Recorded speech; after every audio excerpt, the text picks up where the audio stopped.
Hello, everyone. It's Wednesday, April the 28th. Regretfully, we have 15 additional deaths that we've got to go through and surely pay our respect and surely some way, somehow let these people know that they're not alone. They don't need to become a number or a statistic, but we've lost 15 additional great people. I'll talk in a few minutes, but this is what we got to stop. This is the whole initiative on the savings bonds for the young people. This is what we've got to stop right here. And we have absolutely got our chance and everything. And let's don't let all these folks that we've lost die in vain either. And meaning that if all they do is they passed away and God rests all their souls, but if that be the case and we really didn't react or we didn't do anything, then I think we're letting them die in vain, and we just can't do that. The 2,660th death is a 56-year-old male from Berkeley County. The 2,661st death is a 57-year-old male from Mineral County. The 2,662nd death is a 47-year-old male from Mercer County. The 2,663rd death, an 83-year-old male from Putnam County. The 2,664th death, a 59-year-old male from Raleigh County. The 2,665th death, an 83-year-old female from Barber County. The 2,666th death is a 72-year-old female from Raleigh County. The 2,667th death, an 81-year-old female from Mineral County. The 2,668th death, a 48-year-old female from Lewis County. The 2,669th death, a 53-year-old male from Raleigh County. The 2,670th death, a 74-year-old male from Hancock County. The 2,671st death is a 73-year-old female from Logan County. The 2,672nd death is a 75-year-old male from Kanawha County. And the 2,673rd death is a 76-year-old male from Mineral County. Again, please let them somehow hear your prayers. In the last 24 hours, we've got 453 people that have tested positive. I don't have the number of tests that we've given in the last 24 hours, but I can tell you to get 453 positives, we probably gave, I don't know, but thousands and thousands of tests. You know, those tests are very expensive. And at some point in time, if we can lick this thing, we could stop that too, or really greatly curtail it. Our daily positivity rate is at 3.43. That's good. Our cumulative number has dropped from 5.18 to 5.17. I just got word that yesterday, in the last 24 hours, we have tested 10,818 folks. Now, these tests are not all costing this, but just think about it just a second. If those tests, 10,818 tests, cost $100, that's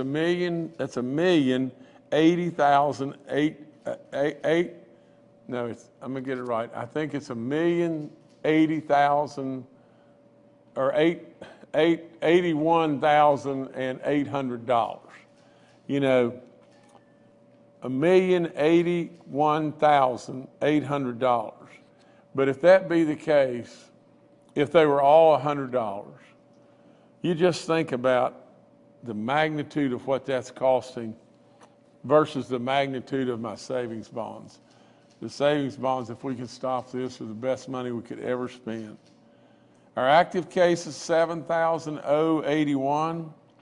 Recovered cases, 142,000 and change. 248 people are hospitalized and 83 people in the ICU unit. We have 2 red counties, Berkeley and Wetzel. We've dropped Raleigh, thank goodness. We dropped Boone. Boone was red not long ago too, I think.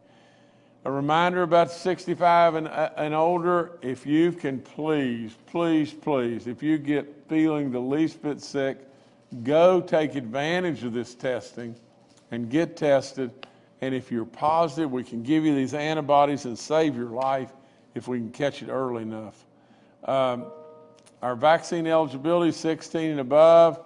I am again calling upon all West Virginians, especially those that are 16 to 35.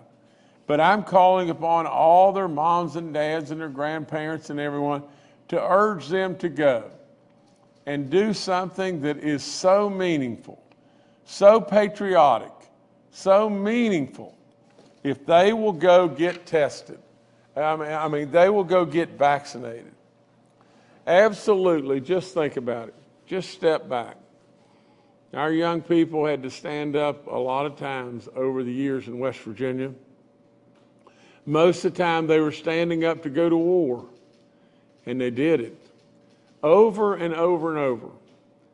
Absolutely, what I'm asking for is not to go to war. I'm asking for something that could very well save your life. But if it doesn't save yours, it could very well prevent and save the lives of your mom and dad or your grandparents or whomever. And in doing so, I'm going to give you something that you can take a picture of or keep and remember forever that truly in West Virginia you stepped up. You did something and earned an absolute U.S. savings bond that you can take a picture of when it matures and goes away, or you can just keep it. It is absolutely just that. It is a way of patriotism that we all need extra doses of that today. So help me. The faster we get these young people tested, the faster we'll get there. Now, we want to continue to test our old and all those and everything as we go, but we've got to make some big dents in this. You know, so I think I've covered all the bond stuff and everything. The only other thing is, if you have had you have been vaccinated and you are 16 to 35 years of age, you will receive the bond. If you're thinking about, you know, well, I could go get tested today, but they're not up and really running on these bonds and everything, and that means I won't get one. Don't think that, please. We will make it absolutely retroactive that anyone that has received these shots of vaccination will absolutely get their bonds. You know, and we do it in a really proud way. Now, I'm talking so fast here and everything. From time to time, I'm saying testing. It's not testing, it's vaccination. You're receiving the shot of vaccination and everything. That's the people that will be awarded the bond in the age group from 16 to 35. Okay, we have administered 1.35 million doses in West Virginia as first and second round shots. We're still doing really good on first and second round together.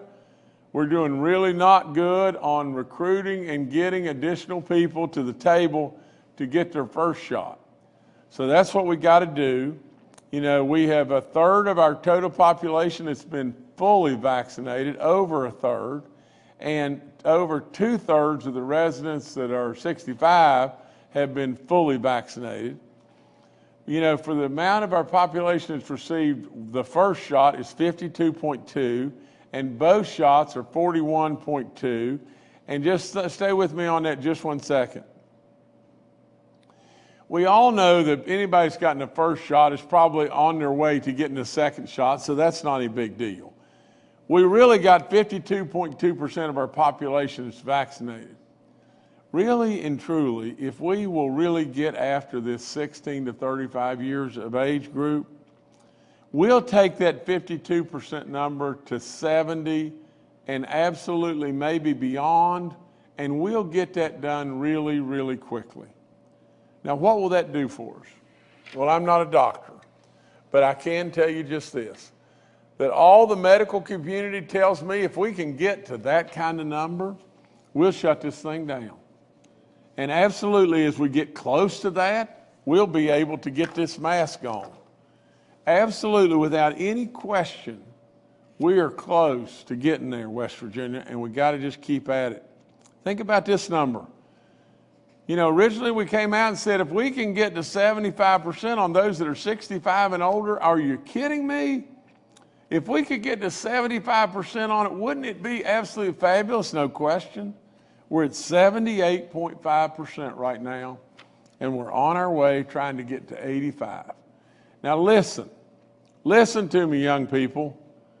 Now listen to me. We have 78.5% of our elderly, 65 and older, that have stepped up and they've gotten this shot. Do you realize they're going to end up at 85%? You, 16 to 35. You, no question, you are transmitting this thing now faster than anyone. There's no question that I read 15 names today, 15 more dead. And of those 15, we had a 47 and a 48-year-old, a 56, 57, and a 59-year-old, and a 53-year-old. How many of these we're going to have to put in body bags? How many are going to have to die? You know, 16 to 35 years of age, please understand. If our most elderly can get to 85%, surely, to God above, you can get to 70. And you know what happens if you get to 70? We shut this thing down. If you get to 70% of 16 to 35 years of age, we shut it down. Absolutely, you are the key to this whole thing. Step up. Step up. Absolutely, it could very well save your life or a loved one's life, and we'll send you a savings bond on top of that. Step up, please. 70% is what I need of you. I'm getting 85% of the elderly. Surely we can get 70% of our young people. I'm reaching out again to all of our businesses and our churches, you know, our pastors and everything, to be able to set up vaccination clinics. We'll come anywhere. All you got to do is just let us know. The COVID hotline is up there and all the vaccine reminders, you know, all about testing and free testing. It's all up there in the map. The drive-through pharmacy, I always thank Walgreens and Fruth for all the great work they've done. Our outbreaks in our long-term care facilities are up a little bit. 14 outbreaks in our long-term care facilities. We have 6 outbreaks in our churches, and that's in 5 counties. That's Hardy, Berkeley, Grant, Greenbrier, and Nicholas counties. We have 39 inmates now. That's down from 66 on Monday. We have 8 staff cases. That's 20 at Southern Regional, 10 at Eastern Regional. All the guidelines are up there. All the mask still stays into effect and everything. It's all up there. I ask you to give blood. We've got a bunch of people that are going to ask questions today, and you know, in an effort to try to get to everybody, we've got the time. We'll do that right now. So, anyway, thank you so much. Thank you, Governor. Our COVID-19 pandemic leadership team is joining us today, and they are all available for questions. We'll now go straight to questions from members of the media. The first today from Charles Young with WV News. Hi, this is Charles Young with WV News. Governor, I wanted to follow up on the question I asked Monday. I was asking about the source of the CARES Act fundings for the Savings Bond Initiative. You said you guys were looking into which bucket we were going to be taking those funds from. Do we have a better idea of that? And if this will have any impact on our formula of what we were doing with all of the CARES dollars? Thank you. Charles, I don't think it'll have any impact on our formula. From the standpoint of we have been able to source this from the old CARES money, and you know, Charles, let me tell you, we don't know exactly what this is going to be, do we?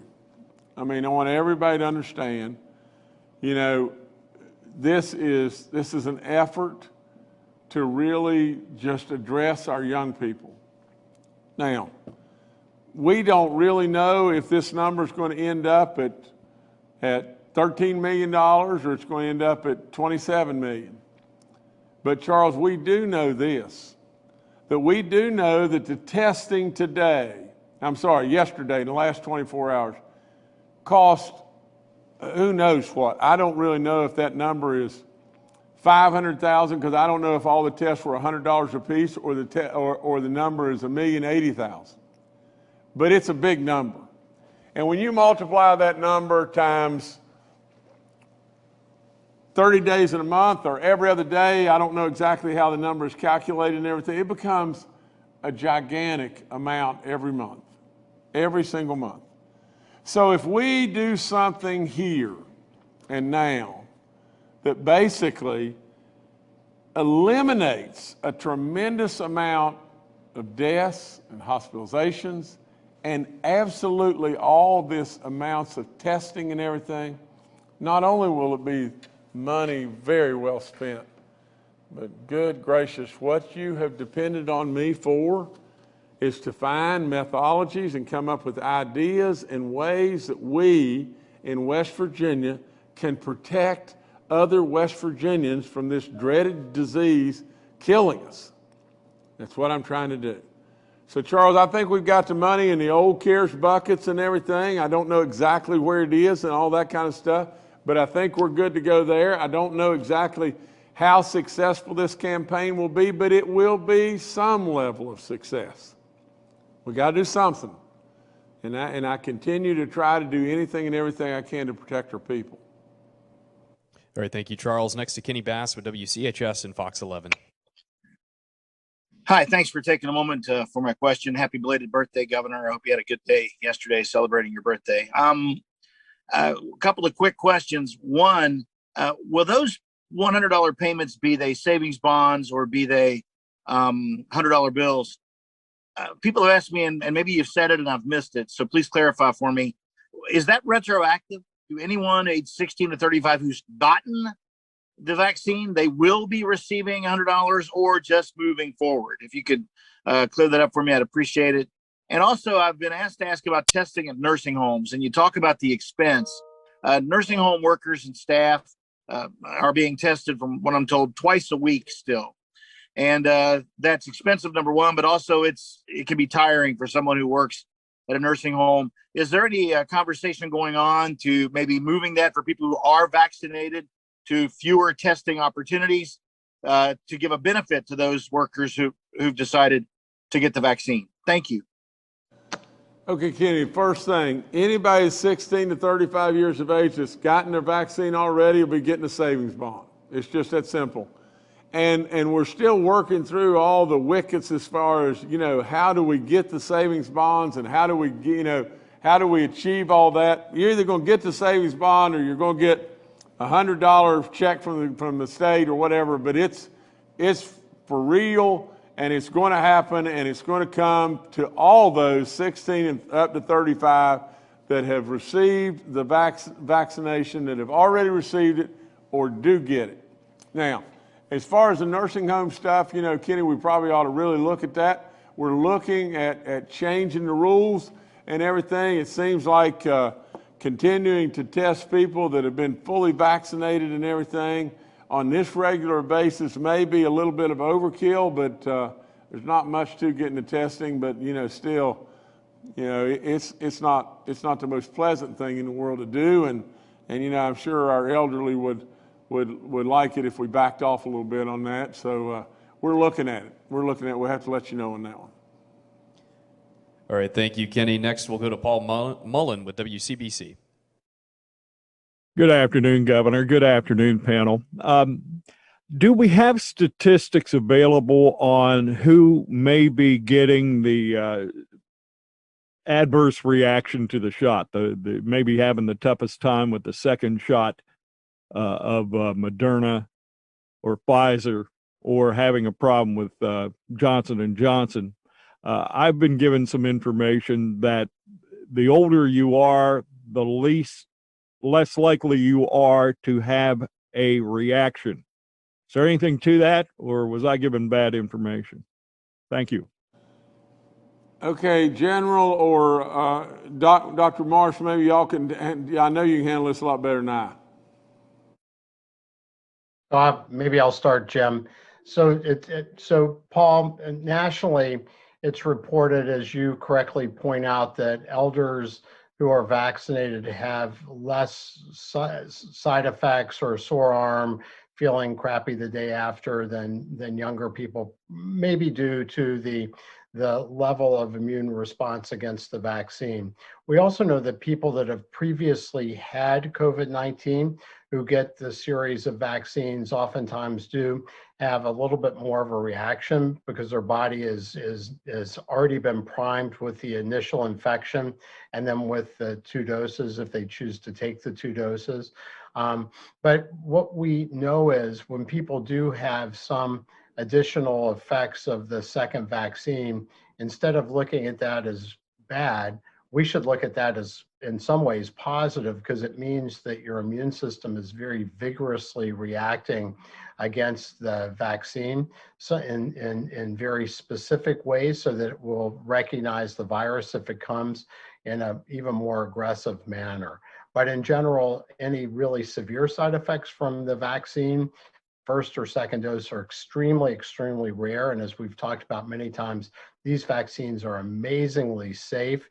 And, you know, we see the country of India that's had 1 million cases, average 1 million cases in 3 days, and gotten to the point where people are turned away from hospitals if they don't bring their own oxygen because they're running out of oxygen, as a place that has not effectively vaccinated their population, 2% of their population. So these vaccines are amazingly safe and have very, very few side effects. All right, thank you, Paul. Next to Brendan Tierney with WSAZ. Good afternoon, Brendan Tierney with WSAZ News Channel 3 here. I was wondering, Governor, if you have considered changing any of the mask mandate rules in West Virginia following the CDC's updated guidelines that came out yesterday, and also if there's any way to be able to tell who's vaccinated and who isn't, because much of what was released yesterday impacts people who are vaccinated versus people who aren't, and what ways you're able to tell, okay, this person has been vaccinated so they can take their mask off versus this other person that hasn't been vaccinated, so we have to make sure they still have a mask on. Brendan, first of all, we don't have any order or executive order whatsoever for people, you know, wearing a mask outdoors. You know, we only have that for inside public spaces. And from the standpoint of wanting to get rid of this and everything, you know, I am all over it. Trust me. We are absolutely getting closer and closer and closer. We do not have to sit around and think about having to wear this mask forever and a day. We do not have to do that. Just absolutely bear with all the facts and all the folks that have passed away and know that this mask did help us. It really did. Now, there's a lot of people out there that are going to say, oh, it didn't do us any good at all and everything. Please, please, give me a break. I mean, it did help us. But at the same time, I want rid of it so badly, because not only do I not like it and absolutely know that it's an inconvenience in every way for me, it's a pain in the butt. I mean, that's all there is to it. And I want rid of it so badly, it's unbelievable. I just got to cling to it just a little bit longer. Not forever by any stretch of the imagination. And not necessarily in any way till we get to 70% of our people, but all of the medical team that I have to listen to. I have to listen to the experts. And if I don't, then I'm just winging it all on my own. I am not a doctor. And I'm going to listen to the experts. And all my medical team right now says, we've got to stay the course for a little bit longer. All right, thank you, Brendan. Next to Brett Dunlap with the Parkersburg News and Sentinel. Yeah, Governor.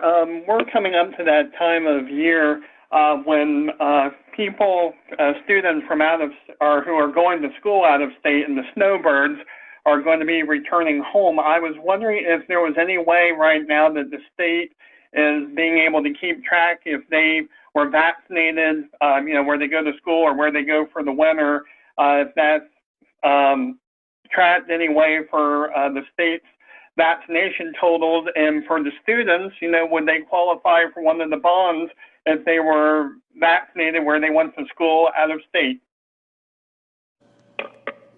All I can add to that is that all of us are on exactly what you're talking about. I wish to goodness in so many ways, as far as the savings bond and as far as the motivation to really get them going and everything, it'd be nice if it were, March the 1st instead of approaching May the 1st. Last night I had a conversation with Dr. Dan Anderson. He called and everything, and Dan is the head of Appalachian Bible. And we were talking about that, and he was saying that this coming Saturday is, for the most part, the last day for those kids.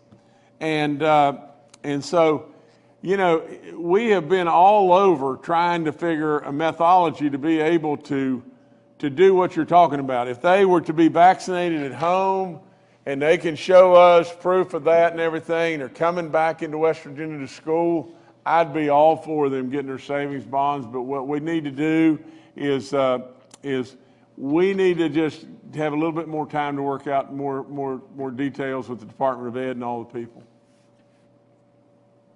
All right, thanks, Brett. Next to June Leffler with West Virginia Public Broadcasting. Hello, Governor and panel. Thank you for taking my question. So, we're going to be dedicating a lot of funding to these bonds. I'm wondering if there's any talks about dedicating funds to more marketing campaigns, PSAs, things like that. June, absolutely, we're doing that, and we're dedicating the funds, the proper funds, to be able to do that. I mean, this is not a one prong or one leg approach. I mean, that's all there is to it, because at the end of the day, June, I can get up here and I know this, and I can tell, our kids that are 16 to 35 years of age that we're absolutely going to give everybody a savings bond and all that kind of stuff. And I know we'll get a response, but it probably won't be near to the level of everything we need to do. This is an all-in marketing plan. This is not one thing solves anything, But June, you've got to remember just one thing.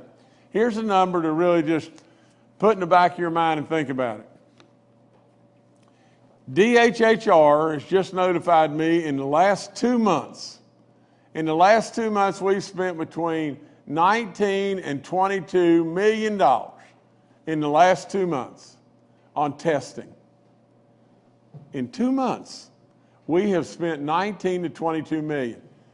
June, if this were fabulously successful, as far as the bonds, unbelievably successful, if we absolutely spent $19 to $22 million, it would be unbelievably successful at that amount. We spent that in the last 2 months on testing alone.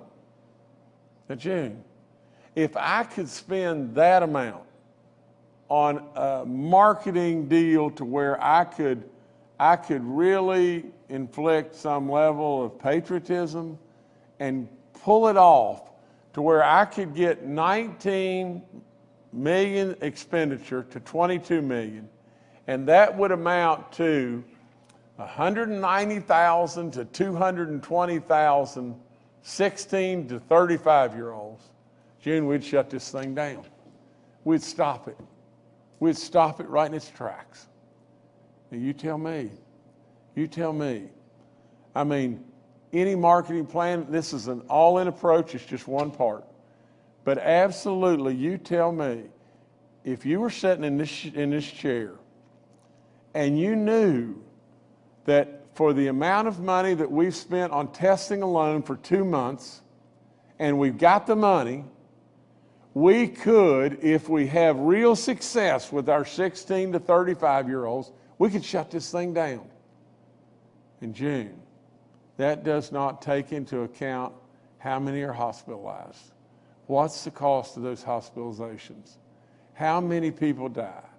What's the cost to the families? And if we could successfully do this, heaven to Betsy. You know, what an investment. What a return on investment. You know, I'm a business guy. ROI is really important to me in the world, but that would be the return on investment that would be absolutely off the chart. That's what we're going to try to do. All right, thank you, June. Next to Veronica Obey with WDTV. Perfect. Thank you. Good afternoon, everyone. Governor, I think this one will also be for you. Sorry to keep you talking here. As you're already aware, the closure of Mylan Pharmaceuticals will leave over 2,000 employees unemployed by the end of July. And after speaking with the president of United Steelworkers in Morgantown, he suggested to invoke the National Defense Act to avoid relying on other countries to provide medications to West Virginians, or to consider a tax abatement to keep what is now Beatrice in Morgantown. So my question, are these options you have considered, and or have you been kind of orchestrating your own plan to help these workers that could face unemployment? And this was who joining in? This was Veronica. Veronica. Veronica, first of all, I don't think that I have the authority to do what you have suggested. That's really got to come, you know, from our president and our Commerce Department and you know, and all those that we're talking with all the time. You know, it's really not a governor's decision, but Veronica, I've got to add the caveat that I would love it. You know, we're doing work to try to come up with a solution for all those folks, but we've not come up with the solution. And really and truly, what an incredible resource that's been for Mon County, for West Virginia in every way, and what an unbelievable loss that it will become if we don't come up with a resource. And we're trying, but I'm telling you, if that would come to pass and everything, it would really, really benefit us, and we'll beat that drum as loudly as we possibly can. But that's really got to come through the President of the United States and not a governor. Our Commerce Department's working it, but to my knowledge so far, you know, I don't think we have hot leads that are going to solve the problem right now.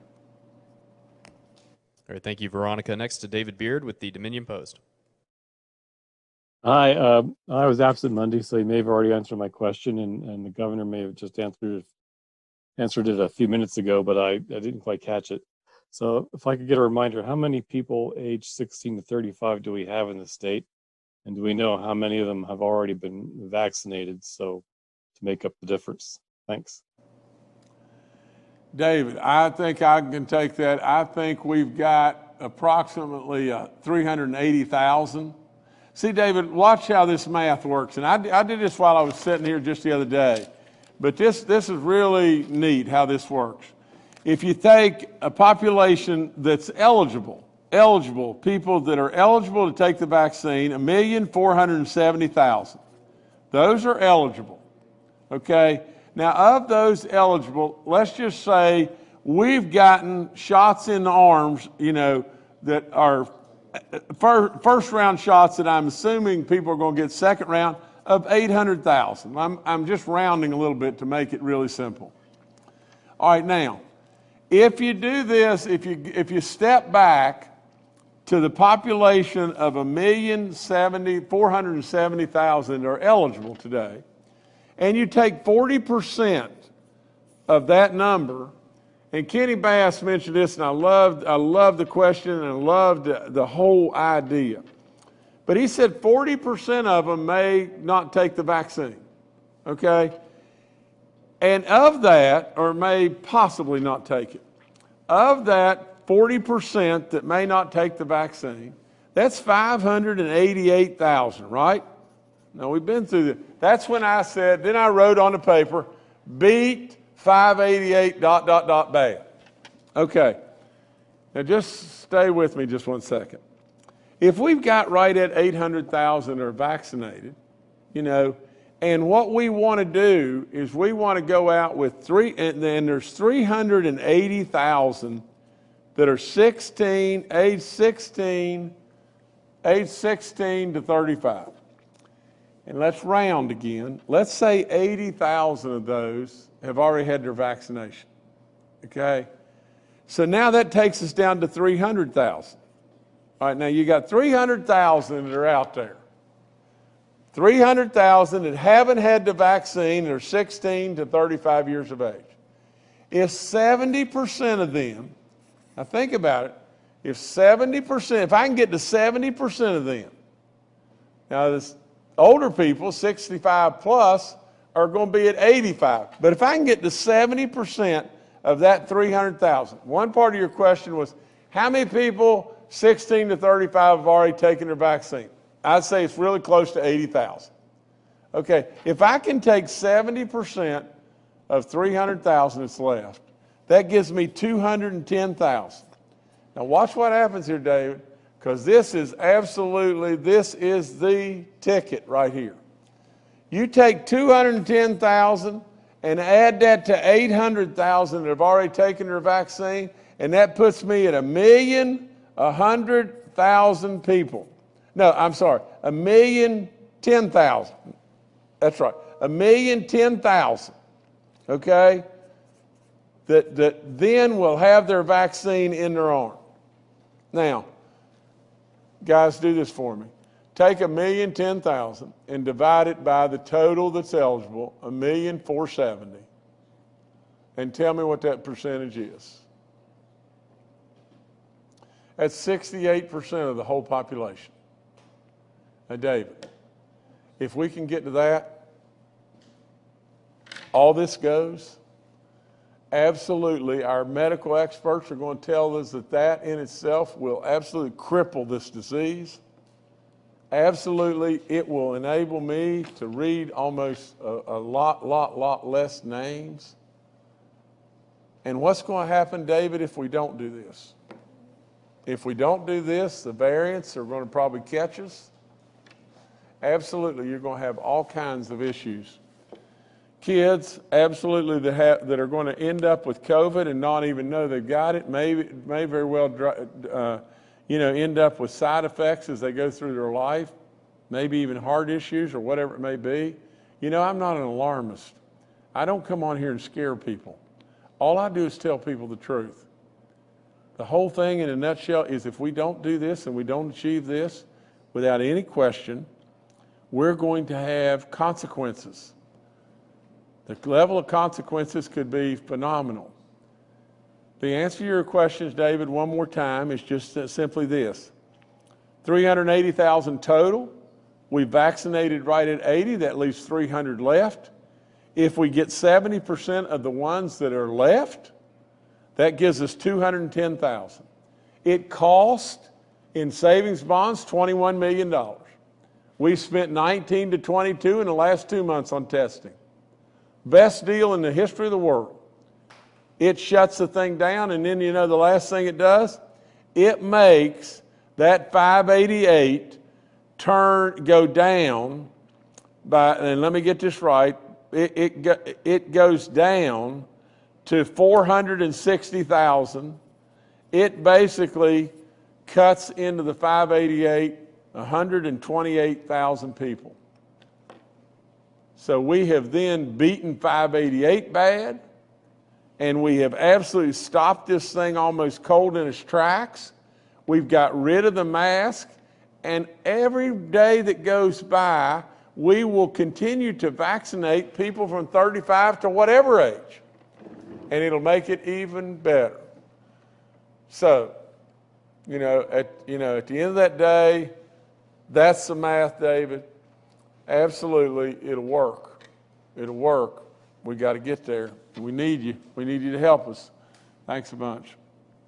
Thanks, David. Next to Phil Kapler with the Charleston Gazette-Mail. Hello, everyone. I wanted to drill down a little bit on the specifics of doing the savings bonds, which, as I understand it, bonds aren't the paper certificates that you and I used to receive as kids or as graduation presents. They're all done electronically. And as I understand it, the recipient has to set up an account on Treasury now. So walk us through the specifics of how you apply for and receive these bonds, and also how you reach a generation that for many savings bond is as foreign as an S&H green stamp or a 8-track player. How do you reach out to a generation that's not really familiar with savings bonds? Okay, Phil. First of all, the details of how to do it with Treasury, we're working through that, and there's big time details. And it's difficult. I mean, most things are a little hard, because when you call up Treasury and say you want 200,000 or whatever it may be, and we've not done that because we would only do it as we have need for it. But if you call up and you say, we're contemplating the need for the possibility of 200,000 savings bonds, well, everybody vapor locks. And, and the details, of how to register, how to do this, how to do that and everything, they're numerous. And that's why it's taking us a little while to get there. At the end of the rainbow, we may have to just say, nope, we can't do that. We're just going to send you a $100 check. But from my standpoint, Phil, this is exactly how I feel. You've got a generation, just like you said, that probably doesn't know much about a savings bond. But you've got parents and grandparents that surely do. And they're the ones that are going to have to really motivate their kids to do something that will bring back not only a memory to them, but it will give our kids something that, in my opinion, we need to infuse in all of us, and that is an extra dose of patriotism. This country is way too divided today. Absolutely, without any question, this deal of first and foremost be a Republican or a Democrat or an independent, first and foremost identify yourself that way versus being a West Virginian or an American, that doesn't cut it with me. That's all there is to it. This country is way too divided today in many, many aspects. Absolutely, our young people are going, they think they're invincible. They're going in 1,000 different directions all the time and doing everything under the sun, just like probably we were too. But really and truly, right now, our young people can step up and do something that is truly remarkable. Now, we don't have all the details. In most good ideas and plans, you don't sit around 50,000 days trying to just incubate something that is absolutely perfect, because it probably won't be perfect once you incubate it. But with all that being said, we are close to being there. Our people are working with the Treasury Department like crazy. They're working with our state Treasury office and everything, and Riley Moore and all of our people are working really hard to try to figure out exactly how this can be done. And I'll promise you this, from the standpoint of when we made our announcement, people are calling.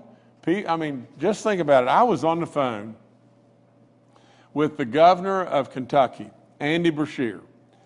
And I was on the phone with Andy asking him to try to help us on the initial calls from Steve McDaniel, our head of our DNR, to help us to try to do something, and if we could, to be able to increase our elk herd in West Virginia. They have a tremendous elk herd, and they've even got a situation where over in the eastern part of Kentucky, maybe they have some nuisance issues and everything, and we'll pay for it. We've got the money to pay for it. We've kind of slowed and hit the wall a little bit, with our elk herd growth and everything. So I've asked him, I was on the phone with him asking him to please some way consider, because they've had a 5-year agreement, I think, with Wisconsin and everything, and that's done now. And we maybe could slot in the ability to pick up some elk from Kentucky, and they have giant size elk and everything, and all that would be wonderful, wonderful. Now, I was on the phone with him at 12:30. I came here, this was on Monday. I came here and did the briefing at 1 o'clock, and then I announced the savings bond stuff, and you know who's called, wanting to know the particulars of the savings bond stuff and everything, because they may consider doing it and everything? The Kentucky people. The Kentucky people. Absolutely, West Virginia tries at least, and that's what we should do. My goodness, this isn't a silver bullet.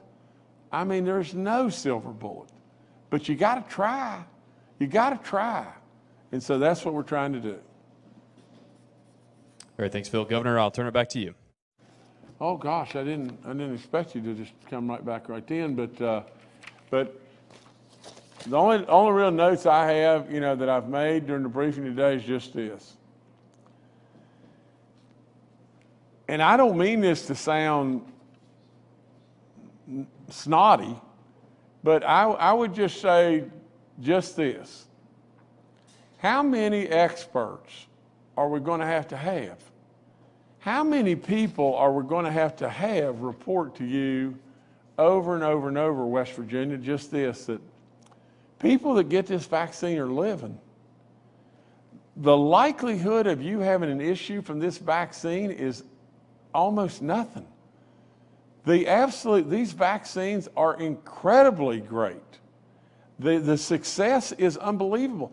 566,476 people, by my charts that I have right here in front of me, this many people are fully vaccinated in West Virginia. 566,476. Now, of 566,000 people that are fully vaccinated, do you know how many of them have died from this vaccination stuff? Three. Do you know how many people in West Virginia are dying from COVID? I mean, it is absolutely unbelievable, but 3 people have died from COVID, not the vaccine. 3 people have gotten COVID and died from COVID that are fully vaccinated in West Virginia. I mean, look, I know how smart West Virginians are, and I know how good of people we are. And I know how busy we are in jobs and everything that we're doing all over the place and everything we're running, but you can't tell me that there is a West Virginian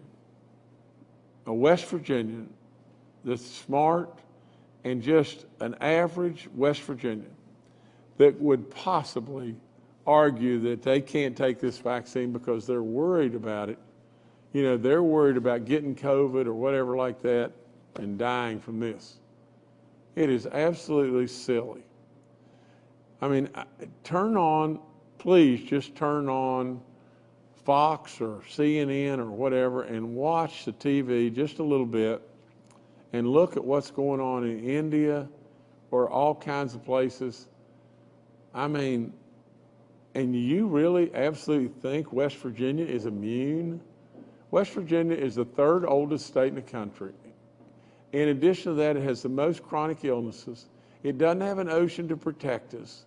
It has variants, all these variants that are out there and everything. And we've told you over and over and over how successful these vaccines are. You got to help me. You got to help me. That's all there is to it. Nevertheless, I'm going to keep at it. Because there's no place better than West Virginia. The people, there's no place better than the people.